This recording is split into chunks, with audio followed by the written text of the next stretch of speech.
Some years ago now, I taught English in a Japanese high school.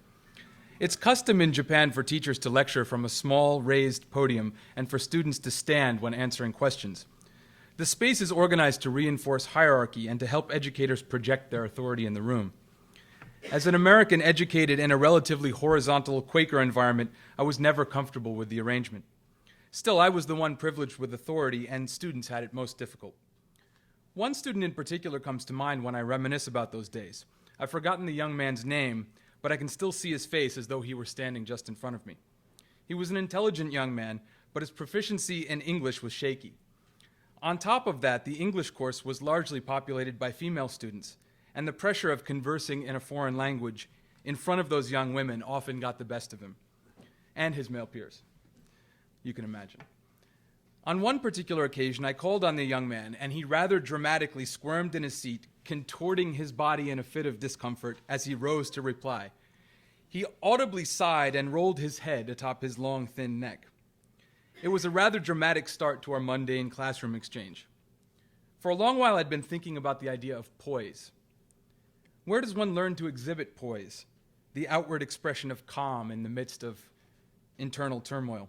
There are no lessons on poise, no textbooks. Most teachers never raise the topic as a point of emphasis, writing the word on the board or breaking down its etymology.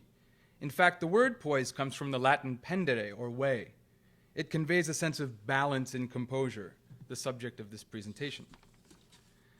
As the young man stood before me, wriggling and writhing, I stopped the lesson to touch on the idea of poise and composure. I told him, when someone calls on you to present yourself, regardless of how challenging the moment is, rise, touch your hand to your chin, pause as if in thought, never betraying the panic inside, and say, "That's very interesting. I'd like to think about that for a moment." I instructed the young man to sit and try the whole thing again. He rose, touched his hand to his chin, paused briefly as his classmates roared in laughter, and he said, "That's very interesting. I'd like to think about that for a moment." The word composure reveals other secrets. Its roots similarly come from the Latin, and it shares origins with words like compose, composition, and component. The language family suggests the putting together of distinct parts, and it has strong ties to literacy. Perhaps it's no mistake that composure enters the English language during the late 16th century, as print is taking hold across Europe, and with it a rise in literacy. Walter Ong argues that Aristotle's highly developed art of rhetoric is born in writing. It's not to say that oral cultures had no means by which to structure their interior lives, but the act of reading is said to result in the particularly sophisticated and colorful interior life.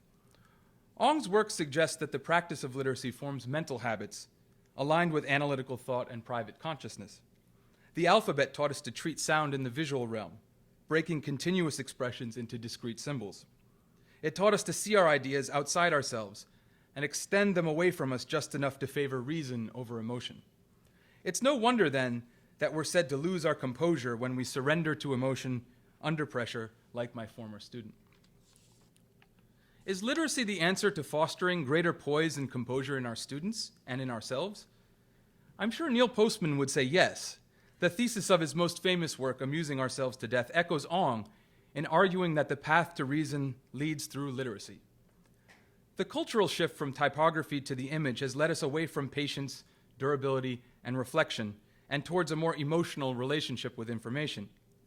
Others write about their concerns in the digital age, a time when information moves quickly, rarely sits still, and offers distraction from the thoughts that require greater consideration and greater concentration and deeper consideration. We have expressions to characterize this turn of events. I'm sure you're familiar with them and are perhaps a bit too familiar.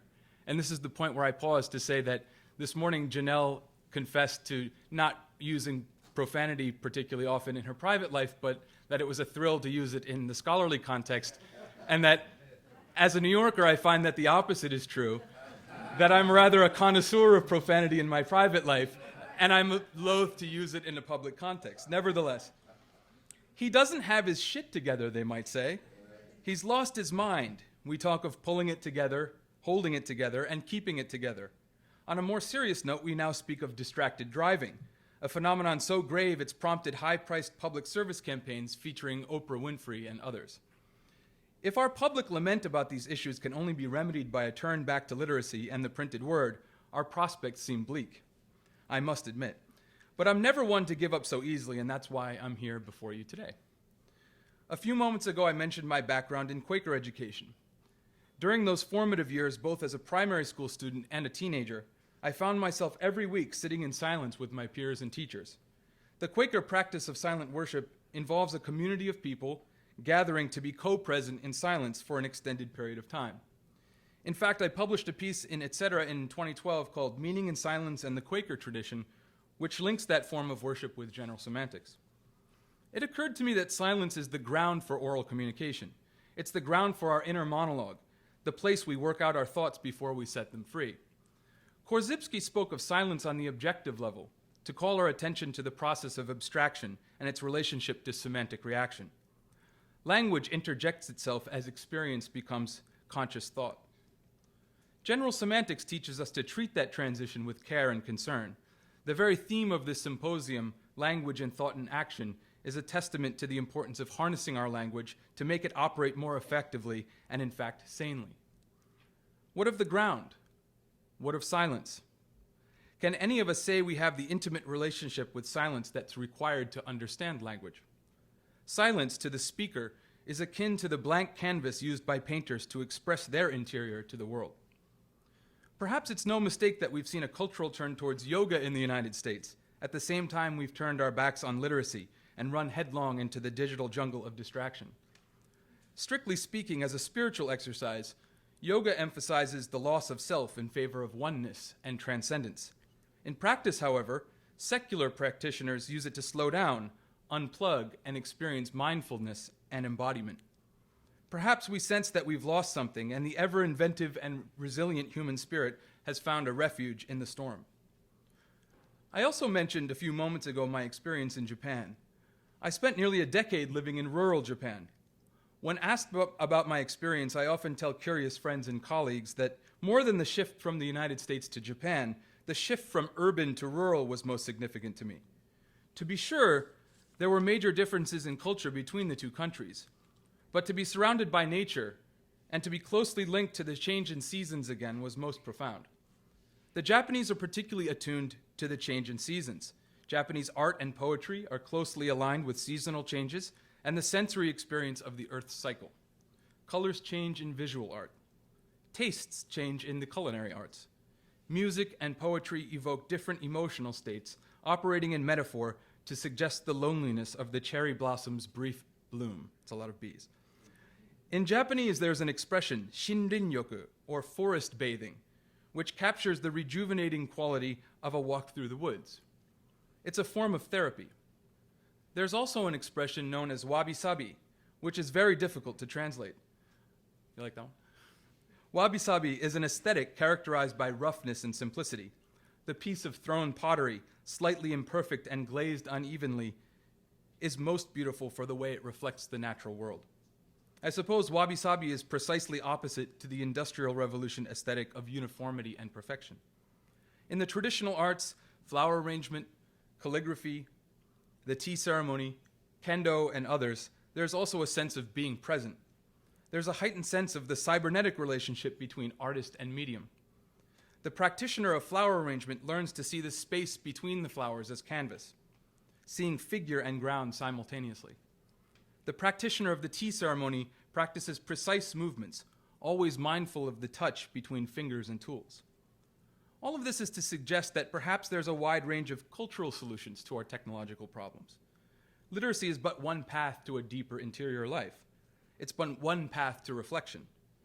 Literacy still finds its home in English departments where composition and rhetoric continue to hold court. Often I wonder if those programs are Reason's Alamo, where brave faculty hold the fort against impossible odds. And there's a lot of English faculty. Right?